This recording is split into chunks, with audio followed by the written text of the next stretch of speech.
নিজের হায়াতকে মাস, সপ্তাহ, দিন দিয়ে ভাগ করেন। এস্টিমেট করে নেন যে যদি আপনি 60 বছর বাঁচেন, তাহলে কত বছর চলে গেছে আর কত বছর আছে, কত দিন আছে। এই দিনগুলো কিভাবে কাটালে আপনি সেই কাঙ্ক্ষিত লক্ষ্যে পৌঁছাতে পারবেন, এটা হিসাব করেন, নিজেকে চিন্তা করেন। একটু দাঁড়ান, থামেন। যে ফ্লোতে ছুটছেন, পরিবারের পিছনে, ব্যবসার পিছনে, চাকরির পিছনে, আপনার সমাজের পিছনে, দুনিয়ার পিছনে, বাড়ি গাড়ি স্ট্যাটাসের পিছনে, একটু দাঁড়ান, রিল্যাক্স হন।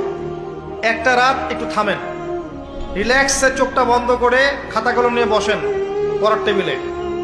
চিন্তা করেন যে আপনি দুনিয়াতে থাকতে আসেন নাই, আপনি মরতে এসেছেন। দুনিয়াতে আপনি থাকতে আসেননি, দুনিয়াতে আপনি মরতে এসেছেন। এবং সময় লিমিটেড, আপনি জানেন না কতটুকু। ধরে নিলাম 60 বছর, আপনার 30 চলে গেছে, বাকি 30 পড়ে আছে। এই বাকি 30-এর শেষ 10 বা 5 আপনি আমল করতে পারবেন না চাইলেও। যে স্পিডে এখন করতে পারছেন ওই স্পিডে পারবেন না, পসিবল না। এখন আপনার হাতে 20-25, এটাকে দিন দিয়ে ভাগ করেন। এখন দেখেন বিগত যে সময়টা পার করে এসেছেন, এই সময়ের মধ্যে কতটা রোজা রাখেন নাই, কত ওয়াক্ত নামাজ পড়েন নাই, কতবার জেনা করেছেন, কতবার সুদ খেয়েছেন, কতটা মানুষের হক নষ্ট করেছেন, কতটা দুর্নীতি করেছেন, কতবার মাদক খেয়েছেন, কতবার মেয়ের সাথে বারে ড্যান্স করেছেন, কতটা গার্লফ্রেন্ড চেঞ্জ করেছেন। আপনি হিসেব করেন, আমল নামা হিসেব করেন। আপনার আমল নামা নিজে হিসেব করেন। দিন আসার আগেই হিসেব করে ফেলেন। আল্লাহ পাক কিয়ামতের মাঠে উঠানোর পরে আমল নামা ছুড়ে দিয়ে বলবেন, ইকরা কিতাবাক, পড়ো তোমার বই।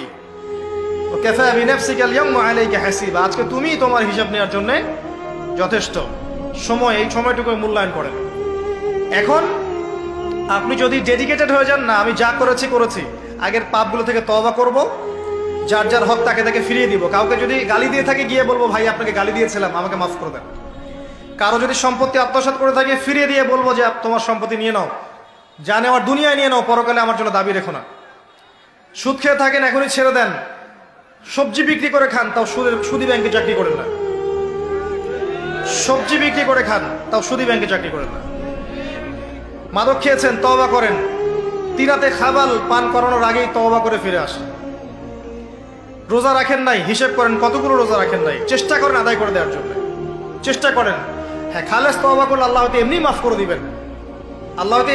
করে দিবেন, বরং আল্লাহ গুনাহকে নেকি দিয়ে পরিবর্তন করে দিবেন, এমনটা আল্লাহ পাক ওয়াদা করেছে। লালসাময় একটা জিনিস, লোভ, মরিচিকা, মায়াজাল। এই মায়াজালে আমরা আটকে আছি, ফলে মৃত্যুর কথা আমরা ভুলে গিয়েছি। পাগলের মতো ছুটছি, আরো টাকা লাগবে, আরো খ্যাতি লাগবে।